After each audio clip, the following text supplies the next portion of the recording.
जवाहरलाल नेहरू का बातों लोग बोलेगा। बस सर, जवाहरलाल नेहरू का बातों। ये तस्वीरें बता रही हैं कि इस बार कुछ नहीं, बहुत कुछ बदल चुका है। लेकिन संसद में 10 साल बाद बदली बदली सी नजर आ रही इन तस्वीरों को देखकर आप ये भ्रम बिल्कुल मत पालिएगा कि ये उन्हीं नेताओं की आवाज़ है जो पहले भी सांसद थे और इसी संसद में दिखते थे। जी हाँ, सही सुना, नेता वही हैं, लेकिन ये आवाज़ उनकी नहीं, आम जनता की है।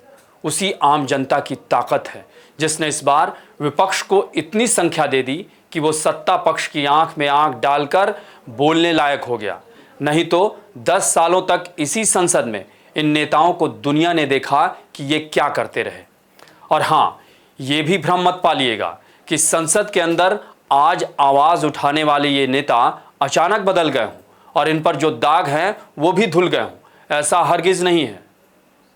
नमस्कार, मैं अभय राय। 2024 के लोकसभा चुनाव में आम जनता ने ये तो बता दिया कि इस लोकतंत्र में नेता नहीं, वही सबसे ताकतवर है। वो जब चाहे जिसे चाहे इंसान से भगवान बना दे और भगवान से पल भर में इंसान होने का भी एहसास करा दे। हालांकि जनता ने ना तो कभी किसी को भगवान बनाया और ना ही वह ऐसा सोचती है। ये तो ऐसा लगता है कि नेताओं ने खुद से ऐसा भ्रम पाल रखा है। खैर, 2024 में इसी आम जनता ने राजनीति और राजनेताओं दोनों को बदल दिया है। विपक्ष हर मुद्दे पर खुलकर और पूरी ताकत से बोल रहा है। और अब जरा इस तस्वीर को और इस बयान को ही देख लें, सुन लें, सब समझ में आ जाएगा। माननीय सदस्य, आप वर्तमान बजट पे बोले 2016 के बाद तो 2019 नहीं। सर, जवाहरलाल नेहरू का बातों लोग बोलेगा। बस सर, जवाहरलाल नेहरू का बातों लोग बोलेगा। कोई 60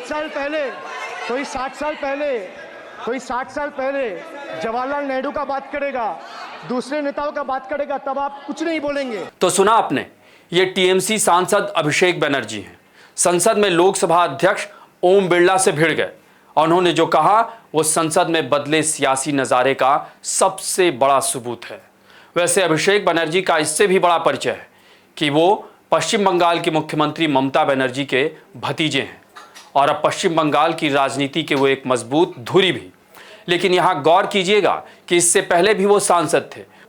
उन पर ईडी सीबीआई का शिकंजा तब भी कसा हुआ था और आज भी वो आरोपों से बरी नहीं हुए। लेकिन आज उनकी आवाज़ बदल गई है और ये बुलंद आवाज़ उन्हें बेशक आम जनता ने अपने वोटों के जरिए उनकी पार्टी को सीटें जितवा कर दी है। और उन्हें ही क्यों, इस बार एकजुट विपक्ष को छोटे छोटे गुटों में ही सही, लेकिन जनता ने 230 से ज़्यादा सीटें दे दी, तभी उनकी आवाज़ गूंज भी रही है। मैं 5 साल पहले का डिमोनेटाइजेशन का बात करूंगा तो आप कहेंगे भाई वर्तमान इशू पे बोलिए। बजट सर, ये पक्षपात नहीं चलेगा सर। बजट पे मैं बजट पे ही बोल रहा हूँ। जब विप्लव देव बोल रहा था तब 100 साल पुराना बात कर रहा था, 50 साल पुराने इमरजेंसी का बात कर रहा था, तब आप चुप थे। और अब मैं डिमोनेटाइजेशन का बात कर रहा हूँ, आपको चुप रहे। वाह सर, वाह। बोलिए अपनी बात पे। D for tragedy.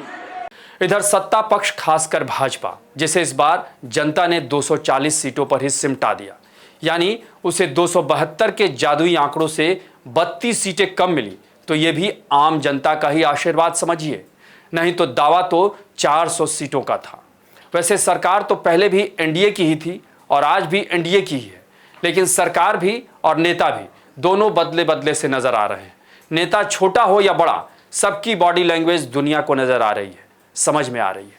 भले ही आक्रामक होने का और दिखाने का दावा करें, लेकिन जब जनता ने इन पर भरोसा नहीं जताया तो फिर ये दावा किस काम का।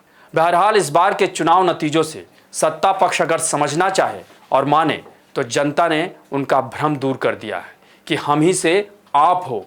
और अब विपक्ष को भी इस भ्रम में नहीं रहना चाहिए कि जनता ने अगर उन्हें फिर से जिंदा रहने के लिए ऑक्सीजन दिया है तो उसकी उम्मीदों पर वो खरा उतरे।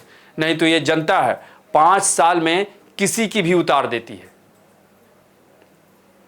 आपको हमारी ये रिपोर्ट कैसी लगी, इसे कमेंट बॉक्स में ज़रूर बताएं और अन्य खबरों से अपडेट रहने के लिए बने रहें हमारे साथ, क्योंकि हम हैं बुलंद भारत टीवी, ताकत आपकी।